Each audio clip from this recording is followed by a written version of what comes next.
ವಿಕ್ರಮ್ನನ್ನ ಗಣನೆಗೆ ತೆಗೆದುಕೊಳ್ದೆ ಅವಳು ದೂರದಲ್ಲಿ ಕಾಣದವರು ಸುಂದರ ದೃಶ್ಯಗಳನ್ನ ನೋಡ್ತಾ ಕೂತ್ಲು. ಆಸ್ವಾದಿಸ್ತಾ ಕಾಫಿಯನ್ನು ಹೀರೋದಕ್ಕೆ ಆರಂಭಿಸಿದ್ಲು. ಅವಳ ಎಳೆಯ ಗುಲಾಬಿ ಬಣ್ಣದ ತುಟಿಗಳು ಅಂಟ್ಕೊಂಡಿರೋ ಕ್ಯಾಪ್ಚಿನೋ ನೊರೆಯನ್ನು ನೋಡಿ ವಿಕ್ರಮ್ನಿಗೆ ಅಸೂಯೆಯಾಯಿತು. ಪಕ್ಕದಲ್ಲೇ ಕೂತಿದ್ರು. ತನಗೆ ಯಾಕೆ ಅವಳ ಹತ್ರ ಆಗಲು ಸಾಧ್ಯವಾಗ್ತಿಲ್ಲ? ತನಗೂ ಅವಳಿಗೂ ನಡುವೆ ಇರೋ ಸಮಸ್ಯೆ ಆದರೂ ಏನೂ? ಒಮ್ಮೆ ತನ್ನನ್ನು ತಿರಸ್ಕರಿಸಿದವಳು ಆ ವಿಶ್ವನಾಥ್ನ ಜೊತೆ ಹೋದ ನೀರಸವಾದ ನೆನಪು ಇಂದಿಗೂ ತನ್ನ ಮನಸ್ಸಿನಲ್ಲಿದೆಯೇ? ಅಥವಾ ಇನ್ನು ಮುಂದೆ ನನ್ನೊಂದಿಗೆ ಯಾವುದೇ ಸಂಬಂಧ ಇಲ್ಲ ಅಂತ ನಿರ್ಧರಿಸಿ ಅವಳು ವಿಚ್ಛೇದನ ನೋಟಿಸ್ಗೆ ಸಹಿ ಹಾಕಿದ್ರಿಂದ ಬಂದ ಸಿಟ್ಟೆ? ಅಥವಾ ಎಂದಿಗೂ ಅವಳ ಮುಂದೆ ತೆರೆಯದ ತನ್ನ ಮನಸ್ಸಿನ ಈಗೋನ? ಗೊತ್ತಿಲ್ಲ. ಕಾಲವೇ ನಿರ್ಧರಿಸಲಿ. ಏನಾಗಿದೆ ಮಿಸ್ ದೀಕ್ಷಾ ವಿಶ್ವನಾಥನ್? ಬಾಸ್ ಹತ್ರ ಬಂದು ಮುತ್ತು ನೀಡಿದ ಸಂಕೋಚದಿಂದಲೇ ಮೊದಲು ದೂರ ಕುಳಿತಿದ್ದು. ಸರ್ ಪ್ಲೀಸ್ ಇದನ್ನು ನಿಲ್ಲಿಸಿ. ನೀವು ನನ್ನ ದೀಕ್ಷಾ ಅಥವಾ ದಚ್ಚು, ನಿಮ್ಗೆ ಇಷ್ಟ ಬಂದಂತೆ ಕರೀರಿ. ಆದರೆ ಅದರ ಜೊತೆಗಿರೋ ಆ ಹೆಸರಿನ ಬಾಲ ಬೇಡ. ಕೇಳಿಸ್ಕೊಳ್ಳೋದಕ್ಕೂ ಕೂಡ ನನಗಿಷ್ಟ ಇಲ್ಲದ ಹೆಸರದು. ಅವನ ಮಗಳು ಅಂತ ಹೇಳ್ಕೊಳ್ಳೋದು ಕೂಡ ನನಗೆ ಅಸಹ್ಯ ಆಗ್ತಿದೆ. ಆದ್ದರಿಂದ ದಯವಿಟ್ಟು ನನ್ನ ಹೆಸರಿನ ಜೊತೆ ಇನ್ನು ಮುಂದೆ ಆ ಹೆಸರನ್ನು ಉಚ್ಚರಿಸಬೇಡಿ. ಅಷ್ಟು ಹೇಳಿ ಅವಳು ಕೈಯಲ್ಲಿದ್ದ ಮಗ್ನಲ್ಲಿದ್ದ ಉಳಿದ ಕಾಫಿಯನ್ನು ಕುಡಿದು ಸಿಟ್ಟಿನಿಂದ ಒಳಗೆ ಹೋದ್ಲು. ಅವಳು ಹೋದ ತಕ್ಷಣ ವಿಕ್ರಮ್ಗೂ ಬಹಳ ಬೇಸರ ಆಯಿತು. ಸ್ವಂತ ತಂದೆಯನ್ನು ಒಂದು ಕಾಲದಲ್ಲಿ ಅವಳ ಪಾಲಿನ ಹೀರೋ ಅಂದ್ಕೊಂಡಿದ್ಲು ಅವಳು. ಇಂದು ಅವಳು ಎಲ್ಲಕ್ಕಿಂತ ಹೆಚ್ಚಾಗಿ ದ್ವೇಷಿಸ್ತಿದ್ದಾಳೆ. ತಾನು ಆ ವ್ಯಕ್ತಿಯ ಹೆಸರನ್ನ ಹೇಳಬಾರ್ದಾಗಿತ್ತು. ಪಾಪದವಳಿಗೆ ನೋವಾಗಿರಬಹುದು. ಆ ರಾಕ್ಷಸನ ಸಾವು ಕೂಡ ಹೀಗಾಗಬಾರ್ದಿತ್ತು. ನಡೆಸಿ ಕೊಲ್ಲಬೇಕಿತ್ತು ನಾನು. ಆದರೆ ಅದಕ್ಕೆ ಅವಕಾಶ ಸಿಗಲಿಲ್ಲ. ಅವನನ್ನು ಜೀವಕ್ಕೆ ಸಮಾನವಾಗಿ ಪ್ರೀತಿಸಿದ ಹೆಂಡತಿ ಕೈಯಿಂದಲೇ ಸಾಯೋ ವಿಧಿ ಅವನದ್ದಾಗಿತ್ತು. ಕಾಲ ತನ್ನ ನ್ಯಾಯವನ್ನು ಜಾರಿಗೆ ತಂದಿದೆ. ಒಮ್ಮೆ ನಿಟ್ಟುಸಿರು ಬಿಟ್ಟು ಅವನು ಉಯ್ಯಾಲೆಯಿಂದ ಎದ್ದು ರೂಮಿಗೆ ಹೋದ. ರೂಮಿಗೆ ಹೋದಾಗ ಯಾವುದೋ ಯೋಚನೆಯಲ್ಲಿ ಬೆನ್ನಿಗೊರಗಿ ಕೂತಿದ್ದಾಳೆ ಅವಳು. ತಾನು ರೂಮಿಗೆ ಬಂದಿದ್ದು ಕೂಡ ಅವಳಿಗೆ ತಿಳಿದಿಲ್ಲ. ಅವಳ ಹತ್ರ ಹೋದ. ದೀಕ್ಷಾ. ಅವನ ಧ್ವನಿ ಬಹಳ ಶಾಂತವಾಗಿತ್ತು. ಅವಳು ಕಣ್ಣೆತ್ತಿ ಅವನನ್ನು ನೋಡಿದ್ಲು. ತಯಾರಾಗು. ಎಲ್ಲಿಗೆ ಸರ್? ಎಲ್ಲಿಗೆ ಅಂತ ತಿಳಿದ್ರೇನಾ ಮಹಾರಾಣಿಯವರ ಸವಾರಿ ಹೊರಡೋದು? ಅರ್ಧ ಗಂಟೆಯಲ್ಲಿ ತಯಾರಾಗಿ ರಿಸೆಪ್ಷನ್ಗೆ ಬರಬೇಕು, ಸರಿನಾ? ಸರಿ ಸರ್. ವಿಕ್ರಮ್ ರಿಸೆಪ್ಷನ್ಸ್ನಲ್ಲಿ ದೀಕ್ಷಾಳಿಗಾಗಿ ಕಾಯ್ತಿದ್ಲು. ಅಷ್ಟರಲ್ಲಿ ಲಿಫ್ಟ್ನಿಂದ ಇಳಿದು ಬರ್ತಿರೋ ದೀಕ್ಷಾಳನ್ನು ಅವನು ನೋಡಿದ. ಅವಳು ಪರ್ಪಲ್ ಬಣ್ಣದ ಸೀರೆಯನ್ನು ಉಟ್ಟಿದ್ದಾಳೆ. ಒಂದು ರೀತಿ ಆಕರ್ಷಣೆ ಉಂಟಾಯಿತು. ಹೂಗಳಿಗಿಂತಲೂ ಅವಳು ಸುಂದರವಾಗಿದ್ದಾಳೆ ಅಂತ ಅವನಿಗನ್ನಿಸ್ತು. ಎಲ್ಲರ ಕಣ್ಣುಗಳು ಅವಳ ಮೇಲೆ ಬೀಳ್ತಾ ಇರೋದನ್ನು ಕಂಡು ಅವನಿಗೆ ಸಿಟ್ಟು ಮತ್ತು ಅಸೂಯೆ ಉಂಟಾಯಿತು. ಸರ್ ಹೋಗೋಣವಾ? ಹ್ಞೂ. ಟ್ಯಾಕ್ಸಿ ಡ್ರೈವರ್ಗೆ ಅವನು ಅಲ್ಲಿನ ಬುಡಕಟ್ಟು ಭಾಷೆಯಾದ ಟರ್ಬಲ್ ಭಾಷೆಯಲ್ಲಿ ಹೋಗಬೇಕಾದ ಸ್ಥಳದ ಬಗ್ಗೆ ಹೇಳ್ದ. ಇದೇನು ಭಾಷೆ? ಇವರಿಗಿದು ಗೊತ್ತಿದೆಯೇ? ಮಾತಾಡೋದನ್ನು ಕೇಳಿದರೆ ವರ್ಷಗಳಿಂದ ಇಲ್ಲೇ ವಾಸವಾಗಿರೋರಂತೆ ಇದೆಯಲ್ಲ. ಏನಾದರೂ ಆಗಲಿ ಅಂತ ಯೋಚಿಸ್ತಾ ಅವಳು ಸೀಟಿಗೊರಗಿ ಹೊರಗಿನ ದೃಶ್ಯಗಳನ್ನು ನೋಡೋದಕ್ಕೆ ಆರಂಭಿಸಿದ್ಲು. ಸ್ವಲ್ಪ ಹೊತ್ತಿನ ಪ್ರಯಾಣದ ನಂತರ ಅವರ ಕಾರು ಒಂದು ದೊಡ್ಡ ದ್ವಾರದ ಒಳಗೆ ಪ್ರವೇಶಿಸಿತು. ಯೂನಿವರ್ಸಿಟಿ ಆಫ್ ಕ್ವೀನ್ಸ್ಲ್ಯಾಂಡ್ ಎಂಬ ಅಕ್ಷರಗಳತ್ತ ಅವಳ ಕಣ್ಣುಗಳು ಹೋದವು. ಯಾಕಿಲ್ಲಿಗೆ ಬಂದವು? ಇಲ್ಲಿ ಇವರು ಯಾರನ್ನ ಭೇಟಿಯಾಗಬೇಕಿದೆಯೋ ಏನೋ. ಕನಸು ಕಂಡಿದ್ದು ಮುಗ್ದಿದ್ರೆ ಇಳಿ. ವಿಕ್ರಮ್ನ ಕರೆಯೋ ಅವಳ ಯೋಚನೆಯನ್ನು ತಡೀತು. ಅವಳು ಕಾರ್ನಿಂದ ಇಳಿದು ಅವನ ಜೊತೆ ನಡೆದಳು. ಮುಂದೆ ಹೋದಂತೆಲ್ಲ ವಿಕ್ರಮ್ನಿಗೆ ತನ್ನ ಕಾಲೇಜು ಜೀವನದ ನೆನಪಾಯಿತು. ಕಾಲೇಜ್ನ ಪ್ರತಿಯೊಂದು ಮೂಲೆಯನ್ನು ಅವನ ಕಣ್ಣುಗಳು ಹುಡುಕ್ತಿದ್ವು. ಇವರೇನು ಹೀಗೆ ಹಳೆಯ ನೆನಪುಗಳನ್ನ ಮೆಲುಕು ಹಾಕುವಂತೆ ಪ್ರತಿಯೊಂದನ್ನು ಸೂಕ್ಷ್ಮವಾಗಿ ನೋಡ್ತಿದ್ದಾರೆ ಅಂತ ಯೋಚಿಸ್ತಾ ನಡೆಯುವಾಗ ಮೆಟ್ಟಿಲಿಗೆ ತಾಗಿ ಅವಳು ಬೀಳೋದಕ್ಕೆ ಹೋದ್ಲು. ಆದರೆ ಮುಂದೆ ಬಿದ್ದವಳನ್ನು ವಿಕ್ರಮ್ನ ಕೈಗಳು ಹಿಡ್ಕೊಂಡ್ವು. ಒಂದು ಕ್ಷಣ ಇಬ್ಬರ ಕಣ್ಣುಗಳು ಸಂಧಿಸಿದ್ವು. ಆದರೆ ವಿಕ್ರಮ್ ತಕ್ಷಣವೇ ಅವಳಿಂದ ನೋಟವನ್ನು ಬದಲಿಸ್ದ. ಎಲ್ಲಿ ನೋಡ್ಕೊಂಡು ನಡೀತಿದೆಯೇ? ಸುಮ್ಮನೆ ಕೆಲಸನ ಹಚ್ಚೋದಕ್ಕಿರೋದು, ಬಾಯಿಲಿಗೆ ಅಂತೆರಡೂ ಮಾತುಗಳನ್ನ ಹೇಳಿ ವಿಕ್ರಮ್ ಮುಂದೆ ನಡೆದ. ದೀಕ್ಷಾಳಿಗೆ ಬೇಸರ ಆಯಿತು. ಆದರೂ ತನ್ನ ಅಜಾಗರೂಕತೆಯಿಂದ ಆದದ್ದಲ್ವೇ. ಅವಳು ಕೂಡ ವಿಕ್ರಮ್ ಹಿಂದೆ ನಡೆದಳು. ಮೆಟ್ಟಲು ಹತ್ತಿ ಬಲಭಾಗದ ಕಾರಿಡಾರ್ ಮೂಲಕ ಅವರದು ಮುಂದೆ ಹೋದರೂ ದೊಡ್ಡ ಅಕ್ಷರದಲ್ಲಿ ಡಿಪಾರ್ಟ್ಮೆಂಟ್ ಆಫ್ ಬಿಸ್ನೆಸ್ ಮ್ಯಾನೇಜ್ಮೆಂಟ್ ಅಂತ ಬರೆದಿದ್ದ ದೊಡ್ಡ ರೂಮ್ ಕಾಣ್ತು. ವಿಕ್ರಮ್ ನಗ್ತಾ ಅಲ್ಲಿಗೆ ಹೋದ. ದೀಕ್ಷಾ ಕೂಡ ಅವನ ಜೊತೆ ಹೋದ್ಲು. ಸ್ಟಾಫ್ ರೂಮ್ ಖಾಲಿಯಾಗಿತ್ತು. ಆದರೆ ತಾನು ನೋಡಬೇಕಾದ ವ್ಯಕ್ತಿ ಅಲ್ಲೊಂದು ಪುಸ್ತಕದಲ್ಲಿ ತಲೆ ಹಾಕಿ ಕೂತಿರೋದನ್ನು ಕಂಡು ವಿಕ್ರಮ್ನ ತುಟಿಗಳಲ್ಲಿ ಸುಂದರವಾದ ನಗು ಅರಳಿತು. ದೀಕ್ಷಾ ಯಾವುದೋ ಆಶ್ಚರ್ಯವನ್ನು ಕಂಡಂತೆ ವಿಕ್ರಮ್ನನ್ನೇ ನೋಡ್ತಾ ನಿಂತಳು. ಆಲ್ಫಿ, ಆಪ್ತ ಗೆಳೆಯನ ಧ್ವನಿ ವರ್ಷಗಳ ನಂತರ ಕಿವಿಗೆ ಬಿದ್ದಾಗ ಯಾವುದೋ ಗಹನವಾದ ಚಿಂತೆಯಲ್ಲಿದ್ದ ಆಲ್ಫ್ರೆಡ್ ಎಂಬ ಶಿಕ್ಷಕರು ತಲೆ ಎತ್ತಿ ನೋಡಿದ್ರು. ವಿಕ್ರಮ್, ಅವರ ನಾಲಿಗೆ ಗುಣಗುಟ್ಟಿತು. ಒಂದು ಕ್ಷಣ ತನ್ನ ಪ್ರಿಯ ಗೆಳೆಯನನ್ನು ಕಂಡ ಆಲ್ಫಿಗೆ ಏನು ಮಾಡಬೇಕಂತ ತಿಳಿದೆ ಸ್ತಬ್ಧರಾಗಿ ನಿಂತರು. ನಂತರ ಒಮ್ಮೆಲೆ ಓಡ್ಬಂದು ಅವನನ್ನು ಗಟ್ಟಿಯಾಗಿ ಅಪ್ಕೊಂಡ್ರು. ವಿಕ್ರಮ್ನ ಕೈಗಳು ಕೂಡ ತನ್ನ ಪ್ರಿಯ ಗೆಳೆಯನನ್ನು ಆವರಿಸಿಕೊಂಡವು. ಇಬ್ಬರು ತಮ್ಮದೇ ಲೋಕದಲ್ಲಿ ಬಹಳಷ್ಟು ವಿಷಯಗಳನ್ನ ಮಾತಾಡ್ತಾ ನಿಂತರು. ದೀಕ್ಷಾ ಇದೆಲ್ಲವನ್ನು ನೋಡಿ ಬೆಕ್ಕಸ ಬೆರಗಾಗಿ ನಿಂತಿದ್ದಾಳೆ. ಇವರಿಗಿಲ್ಲಿ ಒಬ್ಬ ಗೆಳೆಯನಿದ್ದಾನೆ, ಇದು ಹೇಗೆ? ಇದೇ ಅವಳು ಯೋಚನೆಯಾಗಿತ್ತು. ಸ್ವಲ್ಪ ಹೊತ್ತಿನ ನಂತರ ಅವರಿಬ್ಬರು ದೀಕ್ಷಾಳ ಹತ್ರ ಬಂದರು. ಮೀಟ್ ಮೈ, ನನಗೆ ಗೊತ್ತು ಗೆಳೆಯ, ನಿನ್ನ ಹೆಂಡತಿ ತಾನೇ? ದೀಕ್ಷಾ ಒಂದು ಕ್ಷಣ ವಿಕ್ರಮ್ನನ್ನು ನೋಡಿದ್ಲು. ಅವರಿಂದ ಬರೋ ಪ್ರತಿಕ್ರಿಯೆ ಏನಾಗಿರಬಹುದು ಅಂತ ತಿಳಿಯೋದಕ್ಕೆ ಅವಳಿಗೂ ಕುತೂಹಲ ಇತ್ತು. ಅಲ್ಲಿಯೇ ಪ್ರಶ್ನೆಗೆ ಅಲ್ಲ ಅಂತ ಹೇಳಲು ಅವನ ಮನಸ್ಸು ಹಿಂಜರಿಯಿತು. ಹೌದು, ನನ್ನ ಹೆಂಡತಿ ದೀಕ್ಷಾ ವಿಕ್ರಮ್ನಾಥ್. ದೀಕ್ಷಾಳ ಕಣ್ಣುಗಳು ಅರಳಿದ್ವು. 1000 ನಕ್ಷತ್ರಗಳು ಅರಳಿದಂತೆ ಅವಳ ಕಣ್ಣುಗಳಲ್ಲಿ ಹೊಳಪು ಕಾಣಿಸ್ತು. ಆಲ್ಫಿ ಮತ್ತು ದೀಕ್ಷಾ ಪರಸ್ಪರ ಪರಿಚಯ ಮಾಡಿಕೊಂಡ್ರು. ಆಲ್ಫಿಯಿಂದ ಕೇಳಿದ ವಿಷಯಗಳ ಆಘಾತದಲ್ಲಿದ್ಲು ದೀಕ್ಷಾ. ವಿಕ್ರಮ್ ಓದಿದ ಕಾಲೇಜು ಇದೆ ಎಂಬುದು, ಈ ಕಾಲೇಜಿನ ಟಾಪ್ ರ್ಯಾಂಕರ್ ಆಗಿದ್ದ ವಿಕ್ರಮ್ನ ಅಂಕಗಳನ್ನು ಇಂದಿಗೂ ಯಾರೂ ಮುರಿಯೋದಕ್ಕೆ ಸಾಧ್ಯವಾಗಿಲ್ಲ ಎಂಬುದೆಲ್ಲವನ್ನು ದೀಕ್ಷಾ ಉಸಿರು ಬಿಗಿ ಹಿಡಿದು ಕೇಳ್ತಿದ್ಲು. ಅವಳ ಆಶ್ಚರ್ಯದಿಂದ ವಿಕ್ರಮ್ನನ್ನು ನೋಡಿದ್ಲು. ಆದರೆ ಅವನ ಕಣ್ಣುಗಳಲ್ಲಿ ಇದೆಲ್ಲವನ್ನು ಕೇಳಿದ ಸಂತೋಷ ಏನೂ ಕಾಣಲಿಲ್ಲ. ನಾವು ಹೊರಗೆ ಹೋಗೋಣ.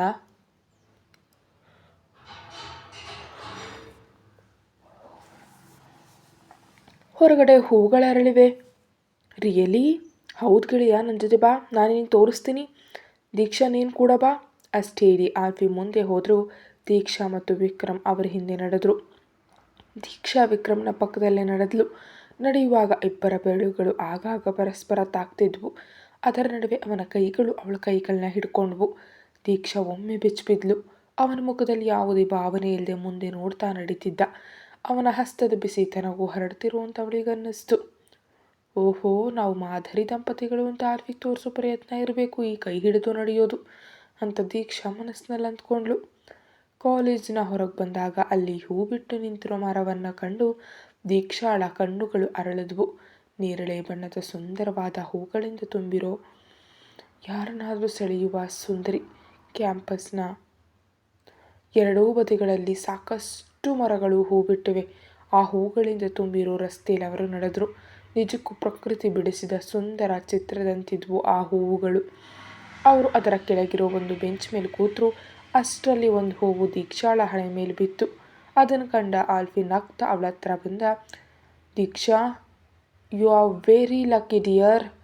ದೀಕ್ಷಾ ಅವ್ರು ಯಾಕೆ ಹಾಗೆ ಹೇಳಿದ್ರು ಎಂಬ ಸಂಶಯದಿಂದ ನೋಡಿದ್ಲು.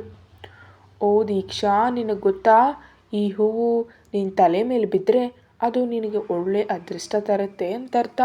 ಈ ಹೂವು ಜ್ಞಾನ, ಪುನರ್ಜನ್ಮ, ಸಂಪತ್ತು ಮತ್ತು ಶುಭವನ್ನು ಸೂಚಿಸುತ್ತೆ.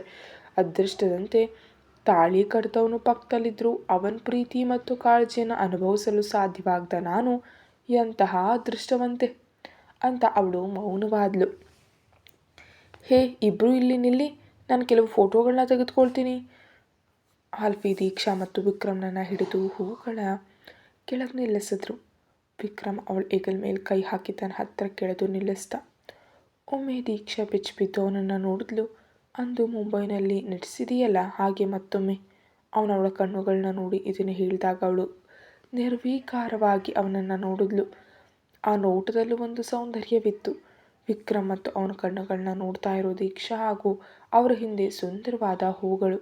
ಕ್ಷಣಾರ್ಧದಲ್ಲಿ ಆಲ್ಫಿಯ ಕ್ಯಾಮ್ರಾ ಆ ಸುಂದರ ದೃಶ್ಯವನ್ನು ಸೆರೆ ಹಿಡಿತು. ಆ ಕ್ಷಣವನ್ನು ಮತ್ತಷ್ಟು ಸುಂದರವಾಗಿಸಲು ಕೆಲವು ಹೂಗಳು ಅವರ ಮೇಲೆ ಉದುರುತ್ತಿದ್ವು. ಹೂಗಳಿಂದ ತುಂಬಿದ ರಸ್ತೆಯಲ್ಲಿ ಅವರು ಮೂವರು ನಡೆದರು. ವಿಕ್ರಮ್ನ ಕೈಗಳು ದೀಕ್ಷಾಳ ಕೈಗಳ ಜೊತೆ ಸೇರಿದ್ವು. ಮನಸ್ಸಿಗೂ ದೇಹಕ್ಕೂ ತಂಪು ನೀಡುವ ವಾತಾವರಣ. ವಿರಾಮದ ಸಮಯವಾದ್ದರಿಂದ ಮರದ ಕೆಳಗಿನ ಬೆಂಚ್ಗಳಲ್ಲಿ ವಿದ್ಯಾರ್ಥಿಗಳು ಗುಂಪು ಗುಂಪಾಗಿ ಕೂತಿದ್ರು.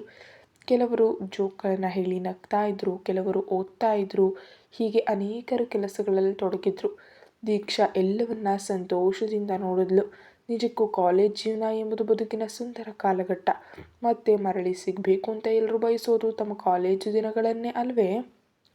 ಕೆಳಕೂತಿರೋ ಮಕ್ಕಳನ್ನ ಕಂಡಾಗ ಹೂ ಬಿಟ್ಟು ನಿಂತಿರೋ ಕೆಂಪು ಹೂವಿನ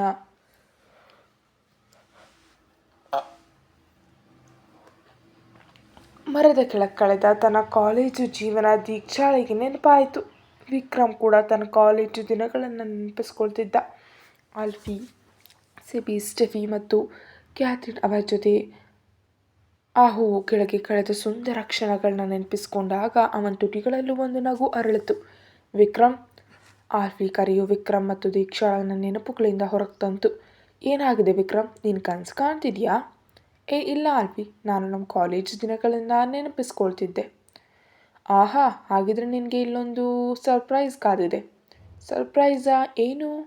ಇಬ್ರು ಬನ್ನಿ, ಆ ಸರ್ಪ್ರೈಸ್ ಈಗ ಈ ಕಡೆ ಬರ್ತಾ ಇದೆ. ಅವರು ಸ್ವಲ್ಪ ಮುಂದೆ ನಡೆದಾಗ ಅವರಿಗೆ ಎದುರಾಗಿ ಅರ್ಧ ಮಿಡಿ ಮತ್ತು ಬಿಳಿ ಶರ್ಟ್, ಅದರ ಮೇಲೆ ಕಪ್ಪು ಕೋಟ್ ಧರಿಸಿದ ಕೆಂಪು ಕೂದಲಿನ ಮಹಿಳೆಯೊಬ್ಬಳು ನಡೆದು ಬಂದ್ಲು. ನೋಡಲು ಸುಮಾರು 33-34 ವರ್ಷ ವಯಸ್ಸಿನಂತೆ ಕಾಣ್ತಿದ್ಲು. ಒಂದು ಕ್ಷಣ ವಿಕ್ರಮ್ನ ಕಣ್ಣುಗಳು ಅವಳ ಮೇಲೆ ನಿಂತವು. ಹೇ ಗೆಳೆಯ, ಅವಳೇ ನಿನಗಿರೋ ಸರ್ಪ್ರೈಸ್. ಮಾರಿಯಾ, ಈ ಕಾಲೇಜಿನಲ್ಲಿ ನಿನ್ನ ಒಬ್ಬನೇ ಶತ್ರು. ಇವಳು ಇಲ್ಲಿದ್ದಾಳೆಯೇ? ಹೋ, ಹೇಳೋದಕ್ಕೆ ಮರೆತೆ, ಅವಳೀಗ ಅಕೌಂಟಿಂಗ್ ವಿಭಾಗದ ಮುಖ್ಯಸ್ಥೆ. ಓ ಸರಿ, ವಿಕ್ರಮ್ ಹೆಚ್ಚಿನ ಆಸಕ್ತಿ ಇಲ್ಲದಂತೆ ಹೇಳ್ದ. ದೀಕ್ಷಾ ಮಾತ್ರ ಇವರಿಗಿಲ್ಲೂ ಶತ್ರು ಇದ್ದಾರೆಯೇ ಅಂತ ವಿಕ್ರಮ್ ಮತ್ತು ಎದುರಿಗೆ ಬರ್ತಿರೋ ಮಾರಿಯಾಳನ್ನು ಬದಲಿಸಿ ನೋಡ್ತಿದ್ದಾಳೆ. ಮಾರಿಯಾ, ಆಲ್ಫಿಯ ಕರೆಯು ವಿರುದ್ಧ ದಿಕ್ಕಿನಲ್ಲಿ ಹೋಗ್ತಿದ್ದ ಮಾರಿಯಾಳನ್ನು ನಿಲ್ಲಿಸ್ತು. ದಯವಿಟ್ಟು ಬಾ, ನಿನಗಾಗಿಲ್ಲೊಂದು ಸರ್ಪ್ರೈಸ್ ಇದೆ. ವಿಕ್ರಮ್ ಮತ್ತು ದೀಕ್ಷಾ ತಿರುಗಿದ್ರಿಂದ ಮಾರಿಯಾ ಅವ್ರನ್ನ ನೋಡಿರಲಿಲ್ಲ. ಅವಳವರ ಹತ್ರ ಬಂದಳು. ಮುಂದೆ ಬಂದಂತೆ ತನಗೆ ಪರಿಚಿತವಾದ ಯಾರೋ ಹತ್ತಿರ ಇದ್ದಾರೆ ಅಂತ ಅವಳಿಗೆ ಅನ್ನಿಸ್ತು.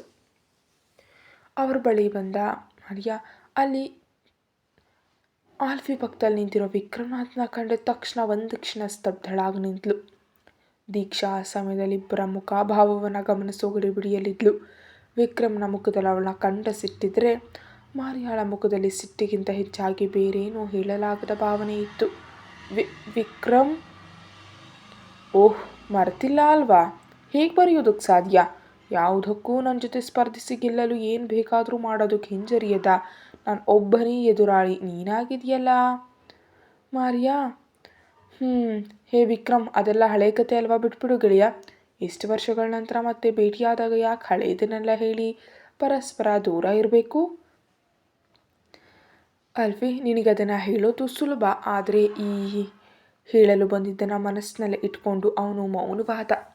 ಇಷ್ಟೆಲ್ಲ ಕೇಳಿದ್ರು ಮಾರಿಯಾ ಒಂದು ಅಕ್ಷರವೂ ಮಾತಾಡದೆ ನಿಂತಿರೋದನ್ನು ಕಂಡು ದೀಕ್ಷಾಳಿಗೆ ಆಶ್ಚರ್ಯ ಆಯಿತು. ಒಂದು ಕ್ಷಣದ ಮೌನದ ನಂತರ ಮಾರಿಯಾ ಮಾತನಾಡೋದಕ್ಕೆ ಆರಂಭಿಸಿದ್ಲು. ವಿಕ್ರಮ್, ಬಹಳಷ್ಟು ತೊಂದರೆ ಕೊಟ್ಟಿದ್ದೀನಿ ನಾನು ನಿನಗೆ. ಅಂದು ವಿನಾಕಾರಣ ಹಠ ಇತ್ತು. ಎಲ್ಲೆಡೆ ಮೊದಲ ಸ್ಥಾನದಲ್ಲಿ ನಿಲ್ಲೋ ನಾನು ಈ ಕಾಲೇಜಿಗೆ ಬಂದಾಗಿನಿಂದ ಪ್ರತಿಯೊಂದಕ್ಕೂ 2ನೇ ಸ್ಥಾನಕ್ಕೆ ಹೋಗ್ತಿದ್ದೆ. ಆಗ ಅದಕ್ಕೆ ಕಾರಣನಾದ ನಿನ್ನ ಮೇಲೆ ಸಿಕ್ಕಾಪಟ್ಟೆ ಸಿಟ್ಟಿತ್ತು. ಸಾಲದಕ್ಕೆ ಕಾಲೇಜ್ ಹೀರೋ ಎಂಬ ನಿನ್ನ ಸ್ಥಾನವೂ ಇತ್ತು. ಆದ್ದರಿಂದ ನಿನ್ನನ್ನು ಎಲ್ಲಿಯಾದರೂ ಕೆಳಗೆ ಇಳಿಸಬೇಕು ಎಂಬ ಯೋಚನೆ ಮಾತ್ರ ಇತ್ತು. ಅದಕ್ಕಾಗಿ ಕಾರಣಗಳನ್ನು ಹುಡುಕಿ ನಿನ್ನ ಮೇಲೆ ಜಗಳ ಮಾಡ್ತಿದ್ದೆ. ಅಂದು ಮಾಡಿದ್ದಕ್ಕೆಲ್ಲ ವರ್ಷಗಳ ನಂತರ ಇಂದು ನಾನು ನಿನ್ನಲ್ಲಿ ಆತ್ಮಪೂರ್ವಕವಾಗಿ ಸಾರಿ ಕೇಳ್ತೀನಿ ವಿಕ್ರಮ್. ನನ್ನನ್ನು ಕ್ಷಮಿಸೋದಿಲ್ವೇ? ಬಿಟ್ಬಿಡು ವಿಕ್ರಮ್. ಇಬ್ಬರು ಪರಸ್ಪರ ಕೈ ಮಿಲಾಯಿಸಿ ಪ್ಲೀಸ್ ಅಂತ ಹೇಳಿ, ಇದು ನನ್ನ ವಿನಂತಿ. ವಿಕ್ರಮ್ ಒಂದು ಕ್ಷಣ ಯೋಚಿಸಿ ನಂತರ ತನ್ನ ಬಲಗೈಯನ್ನು ಅವಳ ಕಡೆ ಚಾಚಿದ.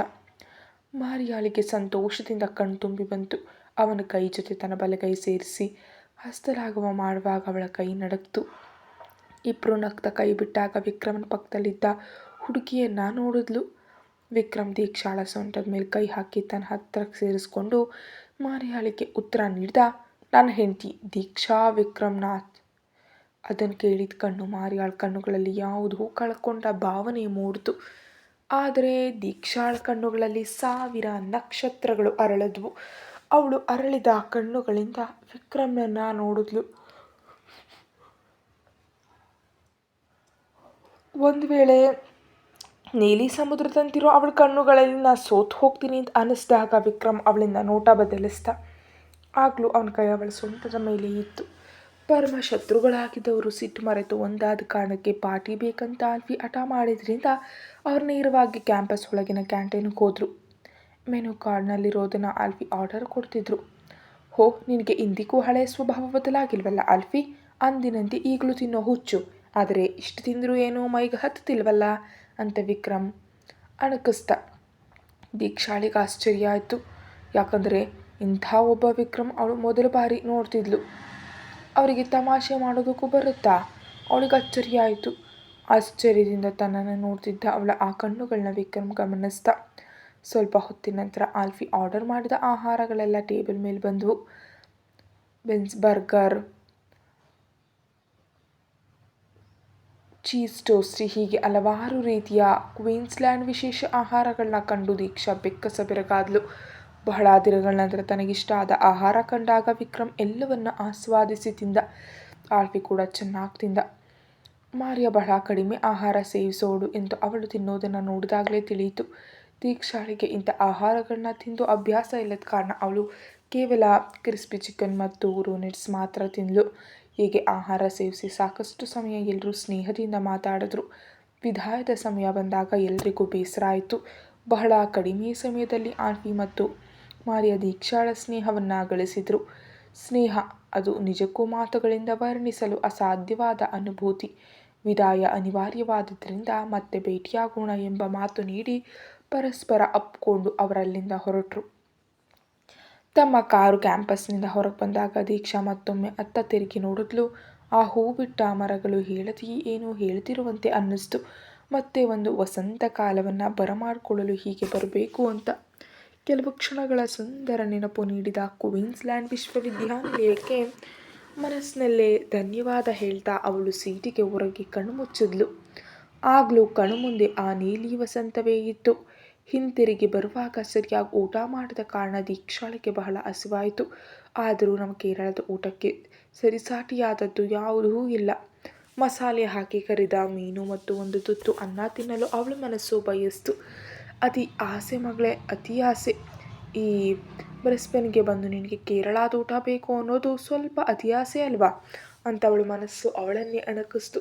ಆದರೆ ರಿಯರ್ವ್ಯೂ ಮಿರರ್ ಮೂಲಕ ಇದೆಲ್ಲವನ್ನ ನೋಡ್ತಾ ಇದ್ದ ವಿಕ್ರಮ್ನಿಗೆ ಬಹಳ ಪ್ರತಿಯೊಂದು ಭಾವನೆ ಸರಿಯಾಗಿ ಅರ್ಥ ಆಯಿತು. ಅವನು ಟರ್ಬಲ್ ಭಾಷೆಯಲ್ಲಿ ಡ್ರೈವರ್ಗೆ ಏನೋ ಹೇಳ್ದ. ಇಲ್ಲಿ ಹಸಿವಿನಿಂದ ಕರಳು ಸುಡ್ತಿದ್ರೆ ಇವರದೊಂದು ಭಾಷೆ ಅಂತ ಮನಸ್ಸಿನಲ್ಲಿ ವಿಕ್ರಮ್ನನ್ನು ಸ್ಮರಿಸುತ್ತಾ ಅವಳು ಕಣ್ಣು ಮುಚ್ಚಿ ಮಲಗಿದ್ಲು. ಸಂಗೀತದ ಶಬ್ದ ಕೇಳಿಸ್ತಿದ್ದ ಸ್ಟೀರಿಯೋದಿಂದ ಮೀನು ಮತ್ತು ಊಟದ ಬಗೆಗಿನ ಹಾಡು ಕೇಳಿಬಂದಾಗ ದೀಕ್ಷಾ ಗಾಬರಿಯಿಂದ ಕಣ್ತೆರೆದ್ಲು. ಆಗ ವಿಕ್ರಮ್ ಕನ್ನಡಿ ಮೂಲಕ ಅವಳನ್ನ ನೋಡಿ ನಗ್ತಿದ್ದ. ಭಾಷೆ ತಿಳಿಯದ ಡ್ರೈವರನ್ನು ಕೂಡ ಸ್ಟೀರಿಂಗ್ ಮೇಲೆ ತಾಳ ಹಾಕ್ತಿದ್ದ. ಹಸಿವಿನಿಂದ ಇರೋಳ ಮುಂದೆ ಈ ಹಾಡು ಹಾಕಿ ಬೇಕಂತಲೇ ತಮಾಷೆ ಮಾಡ್ತಿರೋ ವಿಕ್ರಮ್ನನ್ನು ಕಂಡಾಗ ಅವಳಿಗೆ ಸಿಟ್ಟು ಬಂತು. ಆ ಹಾಡು ಊಟಕ್ಕೆ ಬನ್ನಿ ಅಂತ ಕರೆಯುವಂತಿತ್ತು. 1 ನಿಮಿಷ ನಿಲ್ಲಿಸ್ತೀರಾ? ದೀಕ್ಷಾ ಜೋರಾಗಿ ಕಿರ್ಚಿದ್ಲು. ಭಾಷೆ ತಿಳಿಯದ ಡ್ರೈವರ್ ಗಾಬರಿಯಾಗಿ ಸಡನ್ ಬ್ರೇಕ್ ಹಾಕಿ ಗಾಡಿ ನಿಲ್ಲಿಸ್ದ. ದೀಕ್ಷಾ, ಏನಿದು? ಏನು ಮಾಡ್ತಿರೋದು? ನಿನಗೆ ಹುಚ್ಚೆ? ಹೌದು, ಅದೇ. ನಿಮ್ಗೇನು ಬೇಕಾದರೂ ಮಾಡಬಹುದಲ್ಲ. ಹಸ್ತಿರೋಳ ಮುಂದೆ ಕೂತು ಹೀಗೆಲ್ಲ ಮಾಡೋದು ನಿಮ್ಮ ಸಂಸ್ಕೃತಿಯಾ? ನನಗೊತ್ತು ನೀವು ಬೇಕಂತಲೇ ನನ್ನನ್ನು ರೇಗಿಸ್ತಿದ್ದೀರಿ ಅಂತ. ಅವಳು ಅಳೋ ಸ್ಥಿತಿಗೆ ಬಂದಿದ್ಲು. ಒಂದು ಕ್ಷಣ ವಿಕ್ರಮ್ಗೆ ಏನು ಹೇಳಬೇಕಂತ ತಿಳಿಲಿಲ್ಲ. ಸ್ವಲ್ಪ ಕಾಲೆಳೆಯೋಣ ಅಂದ್ಕೊಂಡಿದ್ದ. ಆದರೆ ಅವಳಿಗೆ ಇಷ್ಟು ಬೇಸರ ಆಗುತ್ತೆ ಅಂತ ಅವನು ಭಾವಿಸಿರಲಿಲ್ಲ. ಪಾಪದವಳಿಗೆ ಇಲ್ಲಿನ ಆಹಾರ ಸೇರ್ತಿರಲಿಲ್ಲ. ಬೆಳಿಗ್ಗೆ ಕೂಡ ಸರಿಯಾಗಿ ಏನನ್ನೂ ತಿಂದಿರಲಿಲ್ಲ. ಮೊದಲು ಅಲ್ಲಿ ಕೂಡ ಏನು ತಿಂದಿದ್ಲೋ ಅಷ್ಟೇ. ಹೀಗಿರುವಾಗ ನಾನು ಯೋಚಿಸಬೇಕಿತ್ತು, ಮಾಡಬಾರ್ದಿತ್ತು ವಿಕ್ರಮ್. ತಮಾಷೆಗಾದರೂ ಹಸ್ತಿರೋರ ಮುಂದೆ ಅವ್ರನ್ನ ಅಣಕಿಸೋದು ತಪ್ಪು. ಹಸುವಿನ ಮೇಲೆ ಚೆನ್ನಾಗಿ ಅರಿತಿರೋನು ನೀನು ಅಂತ ಅವನ ಮನಸ್ಸು ಅವನನ್ನು ಗದರಿಸ್ತು. ಅವನು ಹಿಂದಿನ ಸೀಟಿನತ್ತ ನೋಡ್ದ.